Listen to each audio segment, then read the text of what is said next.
Hello, I'm Bill Dunkley. Today is Thursday, August 17th, 2023, and this is the Dunkley Report. Public schools on Maui are starting the process of reopening, and vehicle traffic is moving again in signs of recovery. A week after wildfires demolished a historic town and killed at least 110 people. Meanwhile, additional cadaver dogs arrived Wednesday to help teams searching for remains of the dead on Hawaii's second-largest island.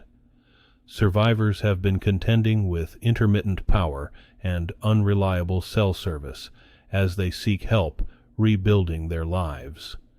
A mobile morgue with coroners, pathologists, and technicians has arrived to help with the grim task of sorting through remains. The governor has warned that a new storm could complicate the search and recovery. A new poll shows Americans are deeply divided along party lines in their views of President Donald Trump's actions in the most recent criminal charges brought against him.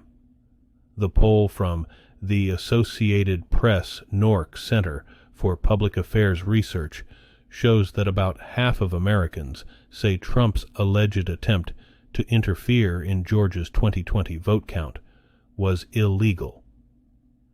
The poll, which was conducted before Monday's charges in the Georgia case, also shows that about half of Americans approve of the Justice Department indicting Trump over his efforts to remain in office after losing the 2020 election. The prosecutor in Atlanta, who obtained an indictment this week against former President Donald Trump and 18 others, wants to take the case to trial in March. Fulton County District Attorney Fani Willis said in a proposed scheduling order filed with the court Wednesday that she wants the trial to start on March 4th.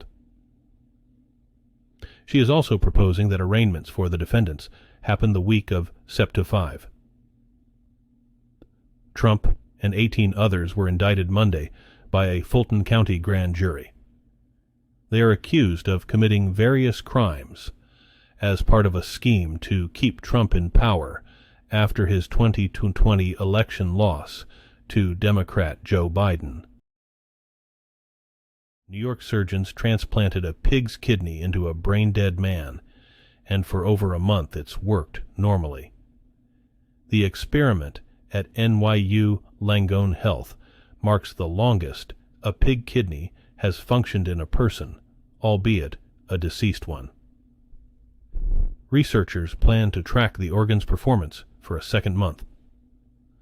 Also, Wednesday, another research team from the University of Alabama at Birmingham reported success, implanting pig kidneys in a donated body for 7 days.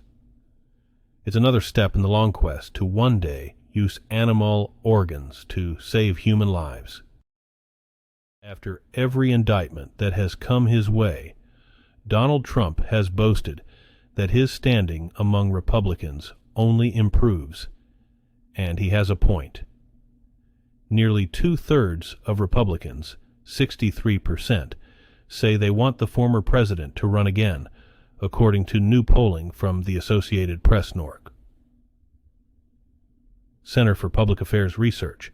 That's up slightly from 55%, who said the same in April when Trump started facing a series of criminal charges. But in a crucial warning sign for the former president and his supporters, Trump faces glaring vulnerabilities heading into a general election, with many Americans strongly dug in against him. Mail-order access to a drug used in the most common form of abortion in the U.S. would end under a new federal appeals court ruling. However, the ruling issued Wednesday can't take effect until the Supreme Court weighs in. The decision by 3 judges on the 5th U.S. Circuit Court of Appeals in New Orleans overturned part of a lower court ruling that would have revoked the Food and Drug Administration's 23-year-old approval of mifepristone.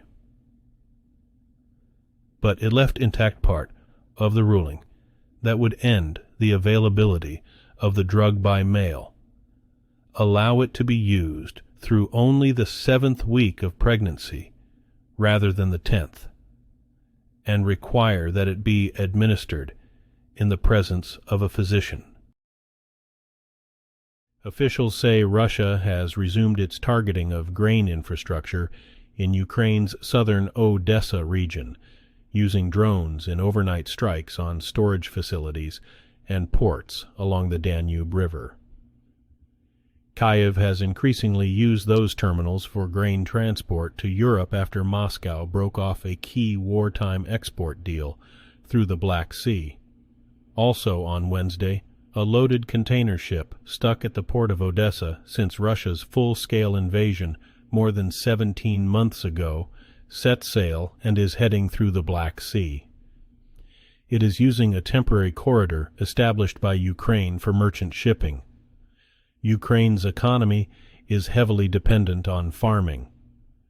Its agricultural exports, like those of Russia, are also crucial for world food supplies. Plea agreements under consideration may mean that the suspected architect of the September 11, 2001 attacks and his fellow defendants never face the death penalty. The Pentagon and FBI notified families of 9/11 victims of this in a letter this week. Some families told the Associated Press they object strongly to resolving the case short of a verdict. Plea negotiations have been going on for the 5 Guantanamo Bay defendants in the 9/11 attacks since early 2022. The military tribunal handling the case has been mired in pretrial hearings for more than a decade, with no trial date set. A Kansas prosecutor says a police raid on a small weekly newspaper wasn't supported by evidence. The newspaper's staff scrambled to print the new edition Wednesday without their cell phones and computers seized in the raid. The White House press secretary Karine Jean-Pierre says Wednesday that the raid raises concerns over press freedoms.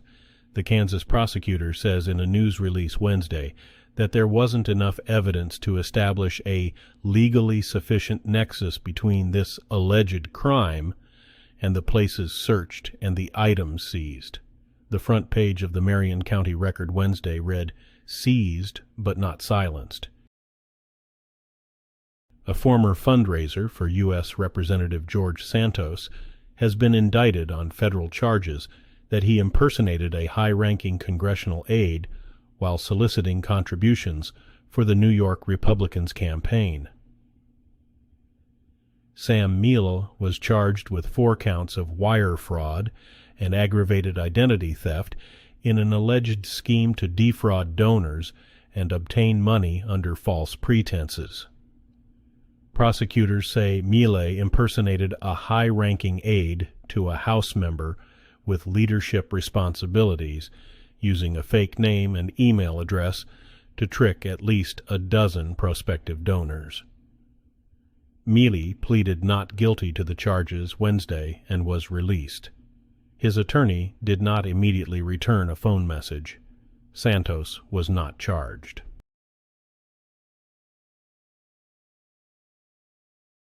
That's been your today. Thanks again for joining us at the Dunkley Report.